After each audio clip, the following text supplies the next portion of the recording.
Bismillahirrahmanirrahim. Assalamualaikum warahmatullahi wabarakatuh. Pada video kali ini saya akan menjawab beberapa soal UTS.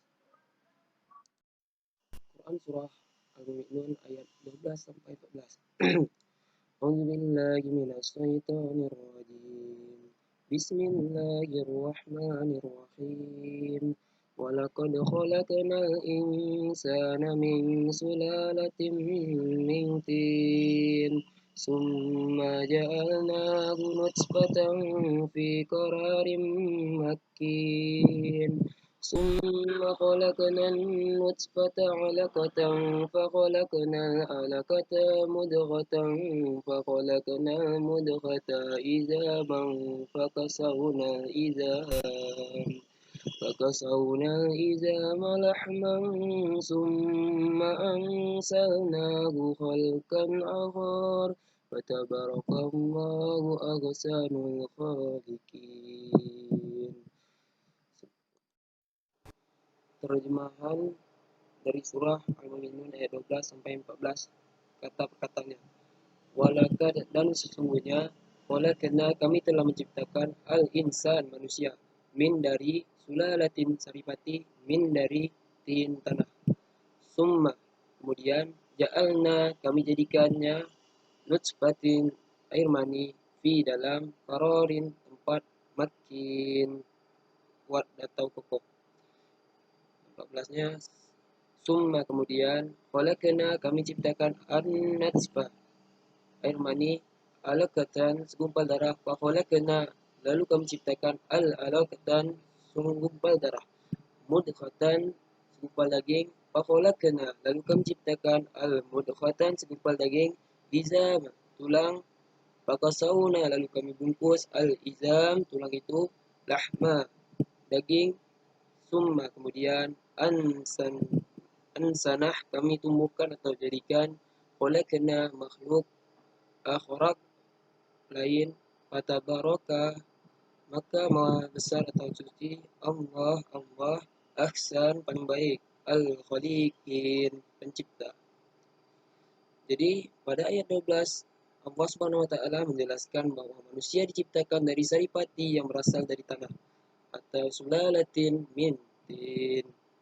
Selanjutnya pada ayat 13, dengan kekuasaannya saripati yang berasal dari tanah itu dijadikannya menjadi nutfah atau air mani.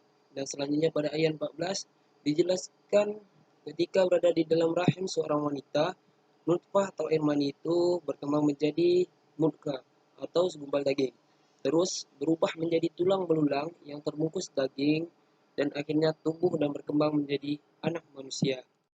Oke, selanjutnya terdapat Quran surah Az-Zariyat ayat 56 yang berbunyi, A'udzubillahi minasyaitonirrajim, Bismillahirrahmanirrahim. Wa ma khalaqatul jinna wal insa illa liya'budun. Yang terjemahan kata perkataannya, wa ma, dan tidak, khalaqatu, aku ciptakan al-jin, jin, wal insa, dan manusia, illa, kecuali, liya'budun, untuk beribadah kepadaku. Jadi pada dasarnya Quran surah Az-Zariyat ayat 56 ini menjelaskan tujuan penciptaan manusia dan jin, yaitu untuk beribadah kepada Allah semata dan senantiasa meminta petunjuk kepadanya. Sejak awal manusia telah diperintahkan untuk beribadah kepada Allah, mendekatkan diri kepadanya, dan untuk melakukan ibadah diperlukan pendidikan agar ibadah yang dikerjakan sesuai dengan tuntunannya. Terdapat juga Quran surah Al-Baqarah ayat 30 yang berbunyi, A'udzubillahi minasyaitonirrajim, Bismillahirrahmanirrahim. Wa idz qala rabbuka lil malaikati inni ja'ilun fil ardi khalifah qalu ataj'alu fiha man yufsidu fiha wa yasfiku dima wa nahnu nusabbihu bihamdika wa nuqaddisu lak qala inni a'lamu ma la ta'lamun. Terjemahan kata perkataannya, wa idza, dan ketika, qala, berfirman, rabbuka, Tuhan, lil malaikah, pada para malaikat, ini sesungguhnya aku, ja'ilun, pencipta, fi, di, al-urdi, bumi, khalifah, qalu, mereka berkata, ataj'alu, apakah engkau jadikan fiha, di dalamnya, man orang yufsidu merusak fiha di dalamnya, wa yasfikun dan menumpahkan ad-dima darah, wa nahnu dan kami nusabbihu kami bertasbih bihamdika dengan memujimu, wa nuqaddisulak dan kami mensucikan lako bagimu, kola dia berfirman, inni sesungguhnya aku, a'lamu aku lebih mengetahui, ma apa la tidak, ta'lamun apa yang tidak kamu ketahui.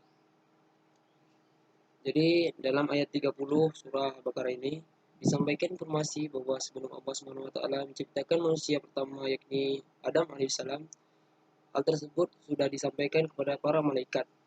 Jadi diilustrasikan dalam ayat tersebut terjadi dialog antara Allah Subhanahu wa taala dengan malaikat. Allah Subhanahu wa taala menyampaikan kepada para malaikat bahwa Allah Subhanahu wa taala hendak menjadikan khalifah di muka bumi, yaitu manusia. Jadi yang dimaksud khalifah itu berarti pengganti, yang menggantikan atau yang datang sesudah siapa yang datang.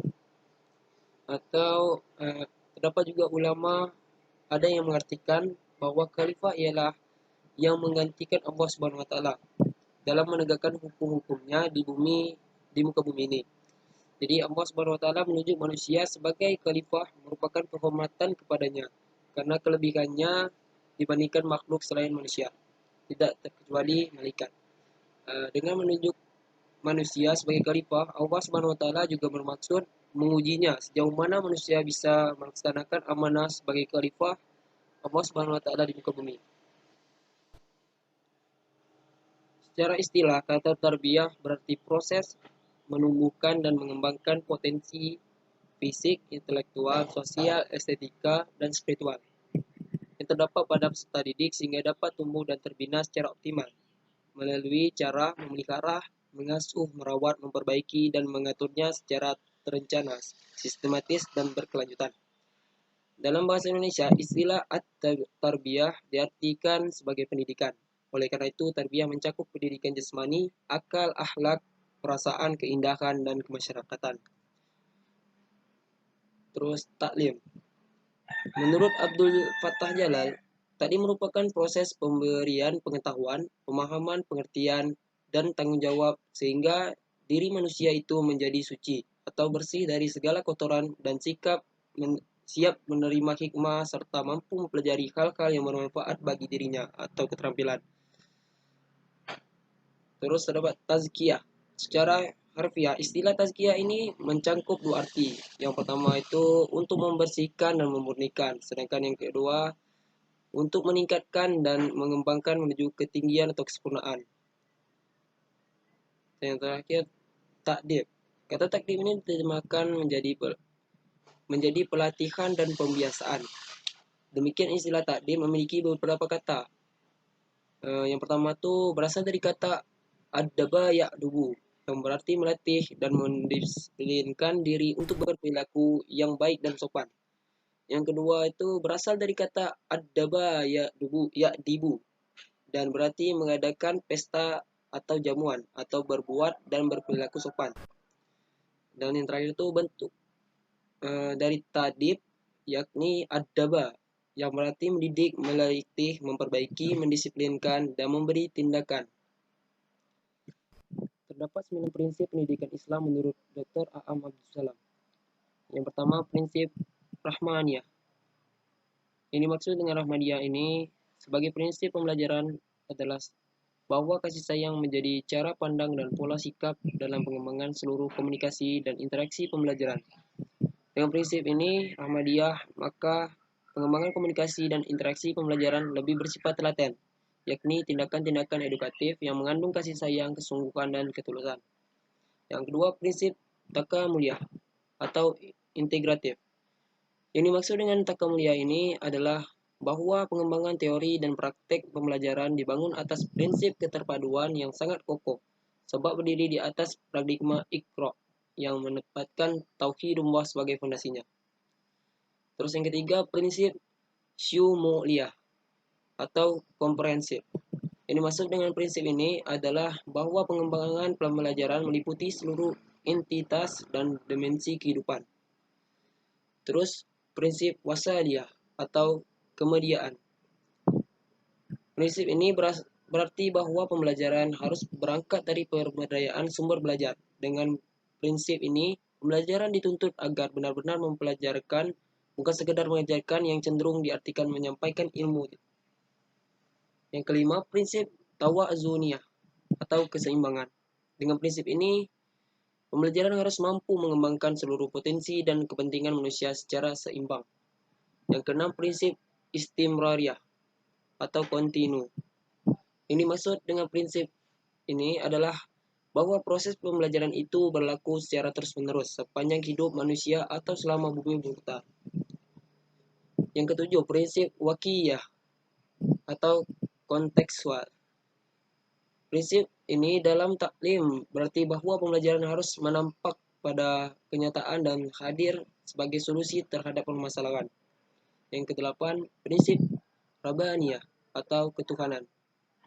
Dengan prinsip ini, pembelajaran hendaknya diarahkan pula untuk melihat dan menghayati kehadiran serta keterlibatan Rabb dalam seluruh fenomena, khususnya fenomena atau materi yang dipelajari. Yang terakhir, yang kesembilan, prinsip uswiyah atau keteladanan. Dengan prinsip ini, kita harus memberikan keteladanan yang baik untuk para peserta didik. Isi kandungan Quran Surah Al-Alaq ayat 1-4. Ayat ini berisi perintah kepada Rasulullah SAW untuk membaca guna lebih memantapkan hati beliau. Ayat ini bagaikan menyatakan, bacalah wahyu-wahyu ilahi yang sebentar lagi akan banyak engkau terima, dan baca juga alam dan masyarakatmu. Bacalah agar engkau membekali dirimu dengan kekuatan pengetahuan.